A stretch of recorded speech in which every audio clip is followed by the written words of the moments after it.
ఉత్తమమైన నిర్ణయాలు తీసుకున్నప్పుడు, ఉత్తమమైన జీవితాన్ని మనం దేవుని ఎదుట కనపరిచినప్పుడు ఉత్తమమైనటువంటి ఆశీర్వాదాన్ని, వంశాన్ని దేవుడికి అనుగ్రహిస్తాడు. రూతు పేదది, భర్త లేడు, బ్రతుకు తెరువు లేదు, కానీ జీవము కలిగిన దేవుణ్ణి తాను ఎన్నుకుందండి. ఆ దేవుడు రూతును ఆశీర్వదించాడు. అదే చెప్తున్నా, యాకోబు ఐగుప్తు దేశానికి వెళుతున్నప్పుడు కడు పేద స్థితిలో వెళ్ళాడు. ఎందుకంటే కరువు తాండమాడుతూ ఉంది. పేదవాడే, కానీ తన మీద దేవుని ఆశీర్వాదము నిలిచి ఉంది కాబట్టే తన కుమారుడే ఐగుప్తు దేశాన్ని పోషిస్తున్నాడు, తన కుటుంబాన్ని కూడా పోషించుకోగలుగుతున్నాడు. నువ్వు పేదవాడివే కావచ్చు, కానీ నీ మీద దేవుని ఆశీర్వాదము ఉండాలి. అమ్మా, నాన్న, ఈరోజు నువ్వు ప్రార్థన చేయాలి. అయ్యా, నేను పేదవాడిని, పేదదాన్ని, కానీ నా మీద నీ ఆశీర్వాదము ఉండాలి. ఆ రోజు యాకోబుపై దేవుని ఆశీర్వాదం ఉంది కాబట్టే ఆ ఆశీర్వాదాన్ని పంచుకుని పుట్టినవాడు యోసేపు. నేను నమ్ముతున్నాను, ఇక్కడ ఉన్న కొంతమంది పేదవాళ్ళ జీవితాల్లో యోసేపు లాంటి కుమారుడు జన్మించబోతున్నాడు, లేదా జన్మించాడో దేవుడు ఖచ్చితంగా నిన్ను ఆశీర్వాదంగా మారుస్తాడు. అమ్మకు 5 అక్క చెల్లెళ్ళు, 4 అన్న తమ్ముళ్ళు, మొత్తం కలిపి 10 మంది. మీకు తెలుసా, ఈ 10 మందిలో కడు పేదరికాన్ని అనుభవించిన కుటుంబం ఏదైనా ఉందంటే అది మా కుటుంబమే. ప్రాముఖ్యంగా 1977లో దివిసీమలో భయంకరమైన తుఫాను వచ్చింది. ఆ తుఫాన్లో సర్వస్వము కోల్పోయాం. ఇల్లు కూడా కూలిపోయింది. కట్టు బట్టలతో పొన్నూరు అనేటటువంటి ప్రాంతం నుండి పశ్చిమ గోదావరి జిల్లా తణుకు దగ్గరకు వెళ్ళిపోయాం. కట్టుబట్టలతో, కడు పేద స్థితి.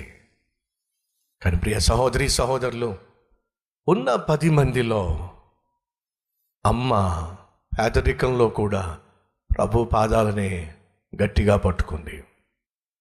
ఫలితము ఈ 10 మంది సహోదరులు బాగా దీవించబడ్డారు. ఆర్థికంగా కావచ్చు, పేరు ప్రఖ్యాతుల్లో కావచ్చు, ఎంతో కొంత పలుకుబడి సంపాదించారు. కానీ అందరికంటే అత్యధికముగా దీవించబడిన కుటుంబం ఏంటో తెలుసా?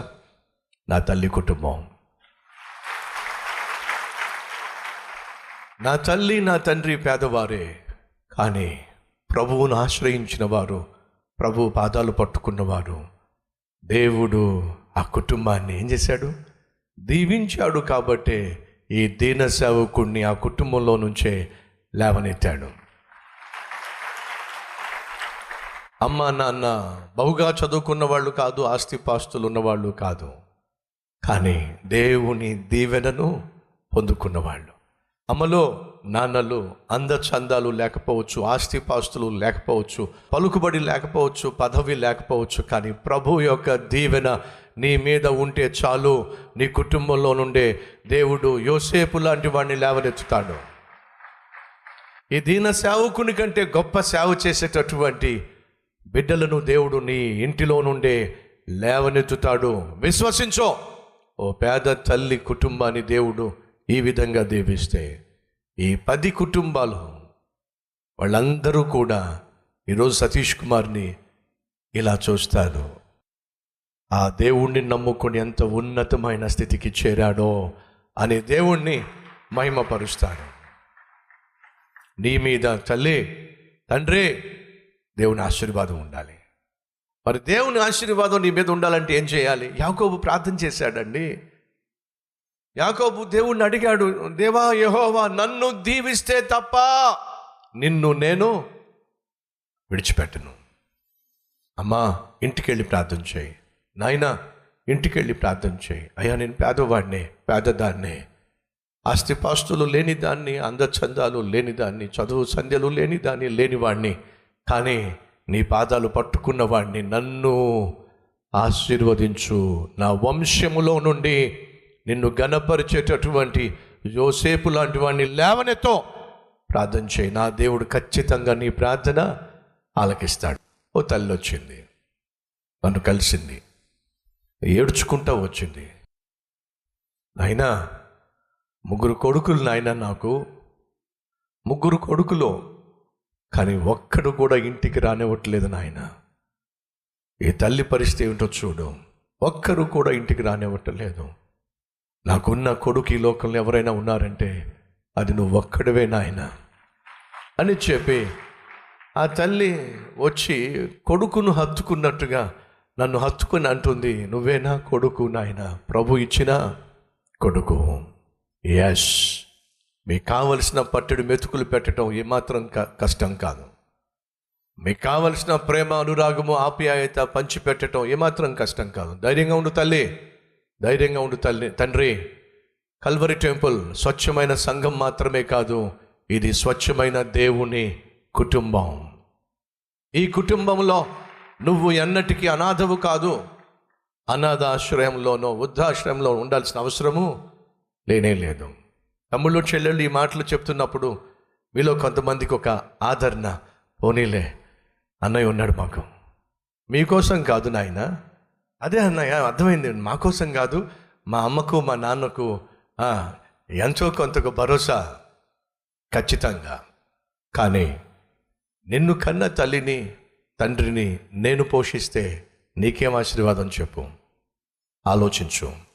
మీలో ఎంతమందికి మంచి ఆరోగ్యం కావాలి, సుదీర్ఘమైన ఆయుష్ కావాలి అన్నవారు చూపించండి. నీ తల్లిని తండ్రిని సన్మానించు, వాళ్ళని ప్రేమించు, వాళ్ళను పోషించు, వారికి మంచి ప్రదేశము, మంచి పదార్థము అందించు. అదే నీకు ఆరోగ్యం, అదే నీకు ఆశీర్వాదం, అదే నీ ఆయుష్కు ఆధారం. మా అమ్మను మా నాన్నను నేను నిర్లక్ష్యము చెయ్యను, ప్రేమిస్తాను, పోషిస్తాను అన్నవారు ఉన్నట్లయితే ఒక్కసారి మీ చేయి చూపిస్తారా?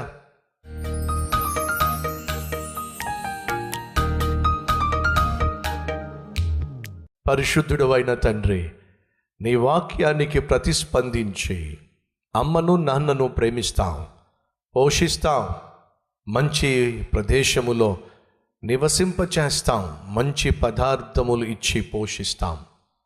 తీర్మానం తీసుకుంటున్న మా ప్రియ సహోదరి సహోదరులను ప్రభువా కనికరించండి. ప్రతి కుమారునికి నువ్వు బాధ్యతనిచ్చావు, తన తల్లిని తండ్రిని పోషించవలను అని. చట్టము కూడా అది నొక్కి వక్కానిస్తూ ఉంది. ఏ కుమారుడు కూడా తన తల్లిని తండ్రిని నిర్లక్ష్యము చేయడానికి వీల్లేదు.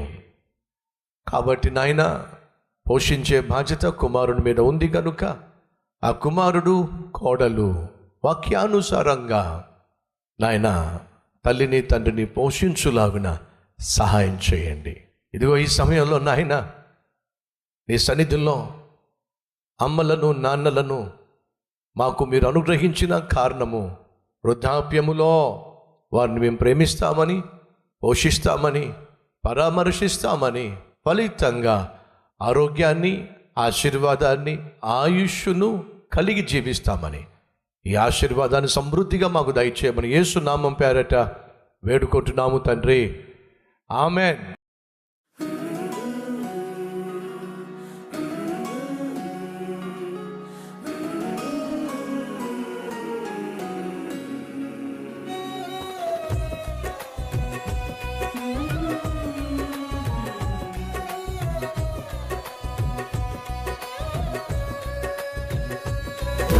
సందేశం మీకు ఆశీర్వాదకరంగా ఉంటే లైక్ చేయండి, అలాగే సబ్స్క్రైబ్ చేయండి. అంతేకాకుండా కామెంట్ పెట్టండి, 10 మందికి షేర్ చేయమని మనవి చేస్తూ రేపు మళ్ళీ కలుసుకుందాం.